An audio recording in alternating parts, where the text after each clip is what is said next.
Welcome to Mike X Apple. I'm Mike, and of course, we are here to talk about the new stuff that Apple just dropped. So, if you caught my news video on Monday, I said some stuff was coming soon, but I didn't say how soon because we weren't 100% sure. And then the soon ended up being the day after I dropped that video. So now I'm back again to talk about the new stuff that's announced. And I know what you all are waiting to talk about, and that's the new Apple TV 4K. So, if you watched my news video from the previous week, there actually was a rumor for the Apple TV 4K that they were going to reintroduce it with a new remote. The remote thing didn't happen, which at the time I said it didn't make any sense. Like I said in that video, they just redid the remote unless they were going to add Find My functionality, which would have been cool, but that did not happen. The remote's the same.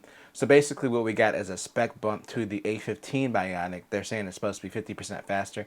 I mean, it's an Apple TV. I have 3 generations of Apple TV in my house, and they're all pretty fast, even the HD one. So I wouldn't worry too much about the speed. But essentially the big thing with this is they're finally killing off the original 4th generation Apple TV. So the HD one is going to be discontinued, which makes sense because it's pretty old at this point. And the new one is starting at $129 for the 64 gig. However, the baseline one will not be coming with an Ethernet port, which I think kind of sucks. It's one of those things where if you buy the baseline, then you find out that your Wi-Fi sucks and you're trying to watch all this 4K content, then there's really no way to upgrade. The next model up is going to be the 128 with the Ethernet port for $150. They're both launching on 11/4. So basically, yeah, it's just a spec bump and a weird omission of the Ethernet port. It's also going to support HDR10+. But that's basically it with the Apple TV. I am surprised that they refreshed it so soon. The Apple TV kind of slipped under the radar because obviously with what we're about to talk about next, which are the iPads, that was the big announcement that everyone's talking about right now. So let's go ahead and hop over to the iPads. So these are going to release on 10/26, and the reason I'm saying that right now is because I have a tendency to forget release dates when I record these type of videos.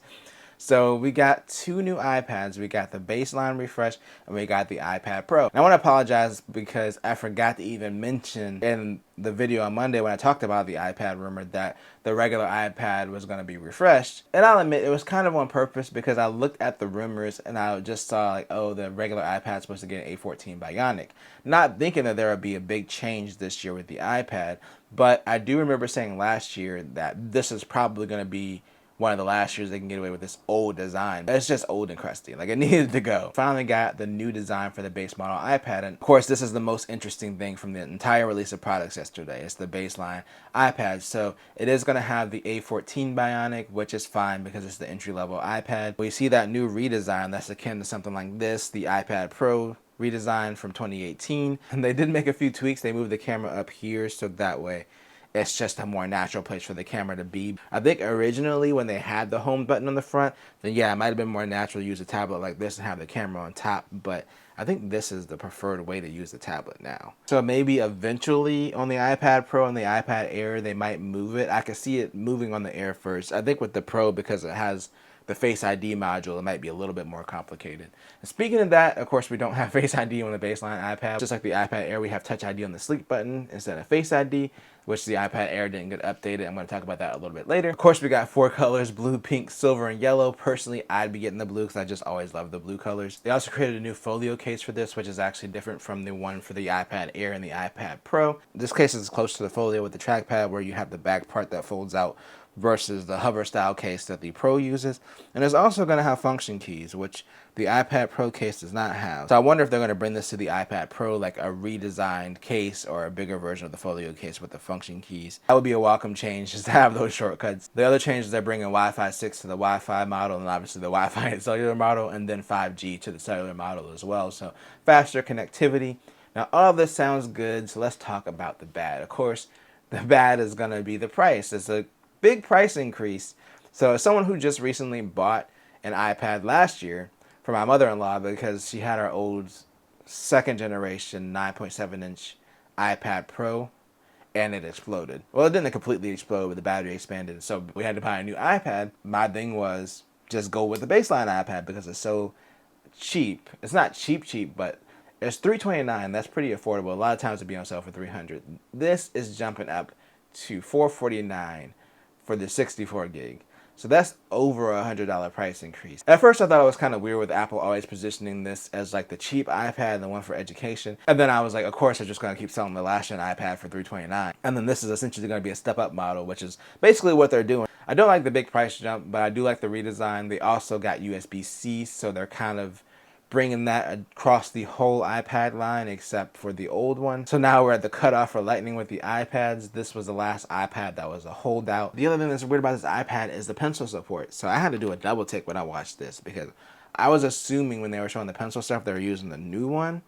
But then I looked closely and I was like, that's still the first gen pencil. This iPad does not have a Lightning port. How is this going to work? But basically they didn't put the stuff to support the second generation pencil. So it's still using the first gen pencil, and that's going to work via a USB-C to Lightning adapter. And it's a female to female adapter. So I'm guessing they're expecting you to plug in the USB-C cable into the iPad, plug in the adapter, and then plug in the pencil on the other end of that.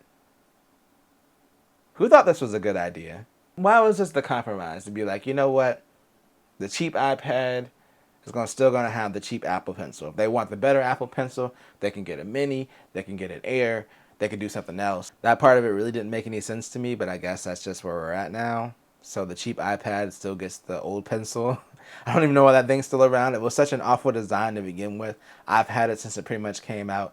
My mother-in-law is still using the first generation. I don't even know if she uses it, to be honest, but we gave it to her because we don't have any iPads that's supported anymore. Yeah, it's really a strange choice. But overall, despite the weird pencil thing and the price jump, on paper, the new iPad looks like it's really good. I think this will really be the iPad for most people because the biggest thing before was the design that was holding it back. And with that out of the way, with it having the newer design, having a 10.9 inch screen instead of a 10.2, and having USB-C, I don't really see any reason to get any other iPad, really, unless you want the Mini because you want something smaller or you're going up to the Pro to get the 120 hertz.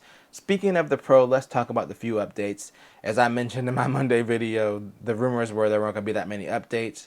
And it's true, while there were more updates than expected, there wasn't really anything major. Of course, they're both getting the M2. The 11 inch is still not going to have the Pro Display XDR. There's a new hover feature with the Apple Pencil where you can kind of hover over stuff. You can like select your color before you start writing stuff or see exactly where your cursor is going to go. Also, the camera is going to shoot in ProRes. And on Apple, I'm just going to say it. Stop trying to pretend that the iPad has a real camera. We all know there's only a certain group of people that shoot with an iPad on a regular basis, and they ain't under 55. That was kind of rude, I'm sorry. The camera up here is fine, but adding ProRes I feel like was probably the weakest feature. While it is nice to have like a viewfinder this big and use the camera, it just always feels like the camera's a generation or two behind the actual iPhone cameras. Like I wouldn't be using my iPad if I have an iPhone. But of course we'll have to see how it actually performs in comparison to the iPhone Pro or even the baseline iPhone 14 from this year. If it's on par with the 14, then maybe I could see it being used, but I still don't see the iPad as something you want to rig up and shoot with. Otherwise though, the iPad Pros are pretty boring. There was really nothing to talk about. It's what we thought it was going to be. It was just a spec bump. The hover feature and ProRes were unexpected, but not really anything game-changing. No reason to go out and upgrade your iPad from an M1. Now, I do want to talk about the iPad Air. I'm going to be honest. I've just never been a huge fan of the iPad Air. I just never thought it made sense in the lineup. And now it makes less sense with the new updates to the baseline iPad. And the reason I say that is because you can put the same chip in the iPad Air as the iPad Pro, but if the iPad Air is running at 60 hertz, it's just going to feel slower than the iPad Pro, no matter what chip it has in it. None of the chips in the iPad really push iOS to the point where the performance matter, unless you are doing really heavy photo editing and you don't want to spring for the Pro. That would be like the weird use case that I would see for the Air maybe. But otherwise, using a baseline iPad, an iPad mini, and an iPad Air is going to feel exactly the same unless you really find an application where you're actually taking advantage of the processing and it's causing the iPad to slow down. It's going to feel slower anyway than the iPad Pro because it doesn't have the high refresh rate screen. In fact, my husband wanted to get the iPad Air last year, which is why I ended up upgrading my Pro and giving him my old one. I kept telling him, I'm like, look, the 2018 iPad, even though it doesn't have the M1, it has a much older chip, it's going to feel faster than the Air because it has a high refresh rate screen. So we finally ended up going to a Best Buy and I let him try it. And he was like, yeah, this does feel slow. And he already had the 2017 iPad Pro that had a high refresh rate display. And he was like, this feels slower than my current iPad. So essentially what I'm saying is I don't think the iPad Air makes sense in the lineup, especially now. But Apple's going to sell what they want to sell. So we'll see if this gets updated maybe around the springtime with an M2, or if they just kind of let the Air linger for a few more years and then update it. But anyway, that's it. That was my rant about the new Apple products. Let me know what you think in the comments. I'm going to go ahead and get out of here. You have a great rest of your week. I will see you on Monday. Peace out.